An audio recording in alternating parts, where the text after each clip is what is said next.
भारतीय इतिहास में 5 गद्दार राजा ऐसे रहे जिन्होंने न सिर्फ गद्दारी करके दूसरे राजाओं को पराजय का सामना करवाया, बल्कि उनकी गद्दारी के चलते देश पर मुगलों और अंग्रेजों ने लगभग 200 सालों तक राज किया। तो चलिए आज हम ऐसे ही 5 गद्दार राजाओं के बारे में जानते हैं। नंबर 1, जयचंद। इतिहास के पन्नों में जब जब राजा पृथ्वीराज चौहान का नाम आता है, तब तब उनके साथ एक गद्दार राजा का नाम भी जरूर लिया जाता है।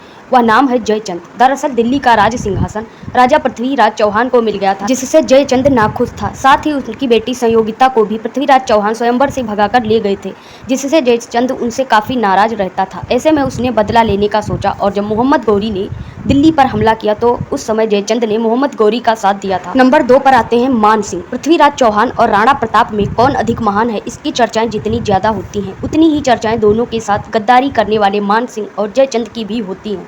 उस समय जब राणा प्रताप दर दर भटक रहे थे और देश को आज़ाद करवाने के लिए घास की रोटियां खाकर तक गुजारा कर रहे थे, उस समय मान सिंह मुगलों का साथ देखकर महाराजा राणा प्रताप को पराजित करने की प्लानिंग कर रहा था। जब महाराणा प्रताप और मुगलों की सेना के बीच युद्ध हुआ, उस समय मान सिंह ने मुगलों का साथ तो दिया ही, साथ ही वो उनका सेनापति भी बना।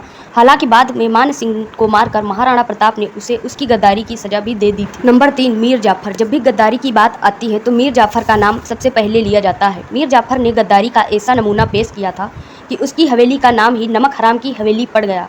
मीर जाफर सिराजुद्दौला का सेनापति था। उसे नवाब बनने का लालच था, जिसके चलते वो अंग्रेजों से मिल गया और उसने अपने ही नवाब की पीठ में छुरा घोंप दिया, जिसके कारण नवाब की गद्दी पर वो बैठ गया और उसने ईस्ट इंडिया कंपनी के रूप में अंग्रेजों को भारत में पैर पसारने दे दिया। इसी कारण भारत में अंग्रेजों के शासन की नींव पड़ी और मीर जाफर का नाम सबसे बड़े गद्दार के रूप में लिया जाने लगा। नंबर 4, महाराजा नरेंद्र सिंह। पटियाला के महाराजा नरेंद्र सिंह का नाम भी गद्दारों में लिया जाता है। उन्होंने 1857 की क्रांति में सिखों ने अंग्रेजों के खिलाफ बगावत शुरू की। राजा नरेंद्र सिंह ने सिखों की इस विद्रोह को दबाने में अंग्रेजों का खूब साथ दिया था और नरेंद्र सिंह ने अंग्रेजों को वो तमाम चीज़ें उपलब्ध करवाई थी जिससे सिखों के आंदोलन को दबाया जा सके। नंबर 5, राजा आंभीराज। राजा आंभीराज पौरव प्रदेश के राजा पर्वतेश्वर, जिन्हें यवन पौरस भी कहते थे, के एक प्रतिद्वंदी राजा थे। जिनका राज्य झेलमपुर में था। उन्हें पोरस से ईर्ष्या थी।